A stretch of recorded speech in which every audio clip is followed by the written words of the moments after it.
Bien, on continue notre petite conversation avec l'ensemble des exposants qui nous ont fait l'amitié de venir nous rejoindre sur ce salon premium à la Cité du Vin et des Civilisations, un superbe écrin. Et là, j'ai la chance d'être avec Marion de la tonnellerie Adour. Merci, bonjour. Et merci d'être là. Bonjour à toi, merci. Alors, tu peux nous dire deux mots de la distillerie, enfin la distillerie, de la tonnellerie. Formation.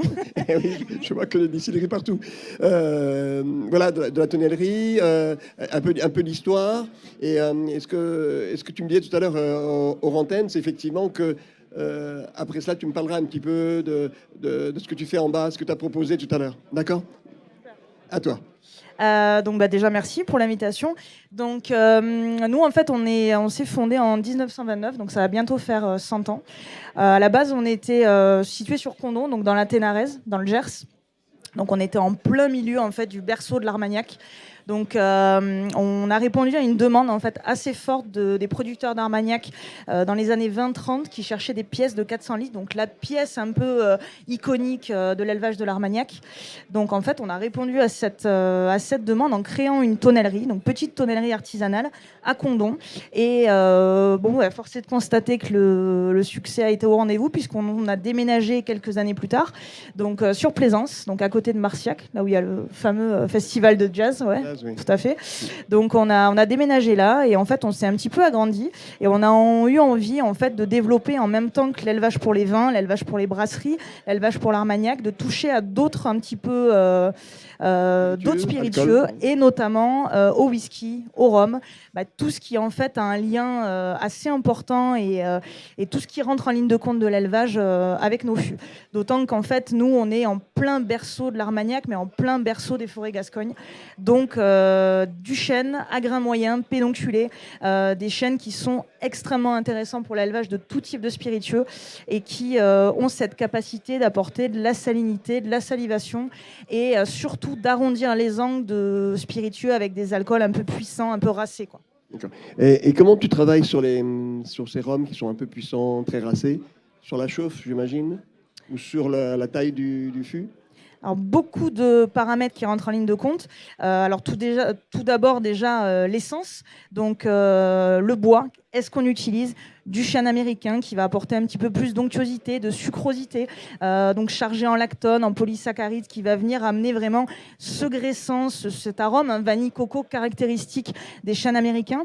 Alors nous, on a cette particularité en plus d'être mérandier, donc de mérander un petit peu les bois qu'on sélectionne pour ensuite avoir vraiment ce fil conducteur et cette maîtrise de la production de A à Z, mais aussi donc d'importer du bois américain qu'on va sécher sur notre parc. Donc on le sèche naturellement. Ça nous permet de mettre notre empreinte et de mettre sur un bois américain notre typicité de séchage et notre climat en fait, qui rentre vraiment en ligne de compte, puisque c'est un des fondements de la tonnellerie et des parcs de séchage, c'est la qualité du séchage, donc une pluviométrie importante sur la saison printemps-automne, des étés qui sont secs, qui sont chauds, qui vont vraiment décever le bois et qui vont permettre que le séchage s'opère de façon optimale. Donc ça, c'est très important, la première étape. La deuxième étape qui est aussi extrêmement importante, donc ça va être le choix du grain. Est-ce qu'on va utiliser un grain moyen? Est-ce qu'on va utiliser un grain fin? Une sélection de grains fins, du gros grain. Donc tout ça, ça rentre en ligne de compte dans ce qu'on va vouloir apporter comme structure, comme subtilité et aussi comme barrage un petit peu à l'alcool et en tout cas comme améliorant. Ensuite, donc bien sûr, l'essence. Est-ce qu'on va aller sur un acacia? Est-ce qu'on va aller chercher des chênes, donc des Quercus alba, des pédonculés, des céciles? Est-ce qu'on va travailler sur des châtaigniers? Donc les essences sont très importantes. Et bien sûr, tu en as parlé, les types de chauffe et les volumes. Donc travailler sur des volumes plus petits, comme des feuillettes, des octaves, donc des 80, des 100 litres, des 128, pour aller chercher un petit peu plus de concentration et un petit peu plus de rapport tenu au bois. Et ensuite, donc les chauffes. Donc le cintrage, les chauffes différentes, le bousinage qui est aussi très important.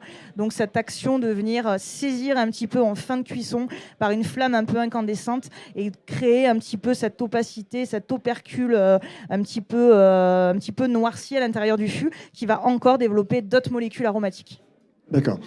Donc en gros, tu t'adresses essentiellement donc, au monde du vin, prioritairement? Alors prioritairement, presque l'inverse. Alors Ah oui. on est tourné volontairement et on est tourné résolument Vers le SPI. vers le SPI parce qu'on a cette connaissance, cette pratique et cet ancrage de l'Armagnac. Bien sûr. Mais on a effectivement une culture aussi vin. On est en plein Méditerranée, on est en plein Côte de Saint-Mond, on est en plein cœur du Sud-Ouest, donc le vin est super important aussi. D'accord. Alors, je sais que les chauffes ne sont pas les mêmes selon qu'on va y mettre un vin ou un spiritueux.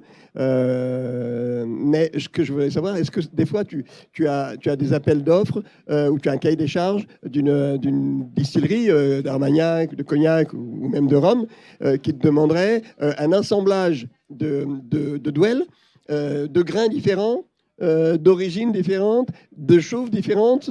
Moi, je me rappelle, il y a quelques années, une distillerie martiniquaise avait décidé, pour faire un finish, avait décidé de s'adresser donc à une maison de Sauternes et d'alterner des chauffes, une douelle sur deux, fort à intense, pour effectivement restituer le plein potentiel et la pertinence et la justification de faire un finish en fût de Sauternes. Vous avez ce genre de demande-là? Enfin, pas aussi complexe, parce que c'est très rare.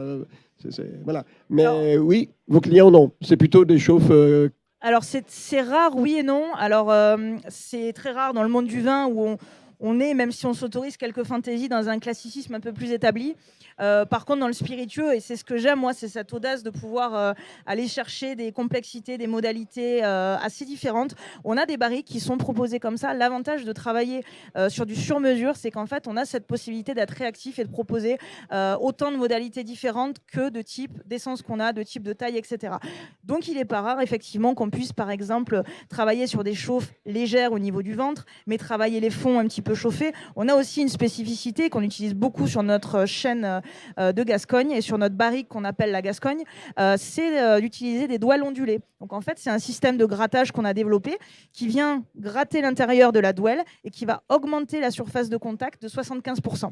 Ce qui va permettre complètement naturellement d'avoir l'identité d'une eau de vie plus vieillie, avec plus de couleurs, plus d'intensité et plus de relief et de potentiel d'extraction.